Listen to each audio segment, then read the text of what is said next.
కొంతమంది పురుషులు ఉంటారు కుటుంబాల్లో, ఆ చెల్లెలను అక్కలను సరిగా చూడరు. ఉన్నదంతా లాగేసుకునే తల్లిదండ్రుల దగ్గర నుంచి ఒక 5 కోట్లు తీసుకుని 5,000 ఇచ్చి సర్దుకోలే అంటాడు ఆ చెల్లిని పిలిచి. ఆమెను పరాయిదానిగా చూస్తారు. పోనీ ఆమె స్థితి ఏమన్నా బాగుందా అంటే అటువైపు కూడా ఆమె స్థితి బాగాలేదు కదా, కొంచెం సహాయం చేస్తే పోలా, కొంచెం ఇబ్బందులు ఆదుకుంటే పోలా, ఒకలాంటి స్వార్థం కొంతమందిలో. ₹1 కూడా తీయని బయటికి ఆ విషయంలో అని ఆ చెల్లెలను లేకపోతే అక్కలను మోసం చేసి అన్నదమ్ములు లేరంటారా? ఉంటారు కొన్ని కుటుంబాలు. అంత అవగాహన తీసుకుని చక్కగా కూర్చుని మాట్లాడుకుని నీకింత నాకింత అని మాట్లాడి సామరస్యంగా చేసుకోవడం వేరు, దౌర్జన్యం చేయడం వేరు, అన్యాయం చేయడం వేరు, అక్రమం చేయడం వేరు. ఒక ఇంటిలో ఉన్న ఒక అమ్మాయి, ఒక ఆడపిల్ల కన్నీళ్ళు ఆ ఇంటికి ఎప్పుడు మంచిది కాదు. నీ విషయంలో నీ చెల్లి ఏడుస్తుందంటే, నీ అక్క ఏడుస్తుందంటే, నీ తల్లి ఏడుస్తుందంటే అది మంచి విషయం కాదు. అందును బట్టి జాగ్రత్తగా ఉండాలి.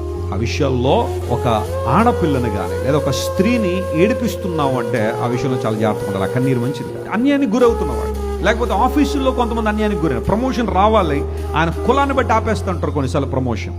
వీడు మాకన్నా పైకి వెళ్ళడం ఏంటి, వీడు తక్కువ కులస్తుడు మా మీద పైన అజమాయిషి ఏంటి, ఇప్పుడు రేపొద్దున మాకు ఆర్డర్లు ఇవ్వడం ఏంటి, ఆపేండ్రా ప్రమోషన్, ఏదో ఒకటి లిటిగేషన్ పెట్టేసి పిటిషన్లు పెట్టేసి ఆపేసే ప్రయత్నం, అన్యాయం చేస్తారు. సిన్సియారిటీని బట్టి, ఆనెస్టీని బట్టి కొన్నిసార్లు కొంతమంది అన్యాయానికి గురవుతూ ఉంటారు. అలాంటి సిచ్యువేషన్ లో how can I forgive them sir, వారిని ఎలా నేను క్షమించగలను, వారిని ఏ విధంగా నేను క్షమించగలనని కొంతమంది అనుకోవచ్చు. అయితే బైబిల్ సెలవిస్తా ఉంది, లెర్న్ టు ఫర్గివ్. క్షమాపణ అనేది మన జీవితాల్లో ఉంటే మేలు చేసేవాడు మన దేవుడు. దేవుడు నా మన స్తోత్రం కలుగును గాక.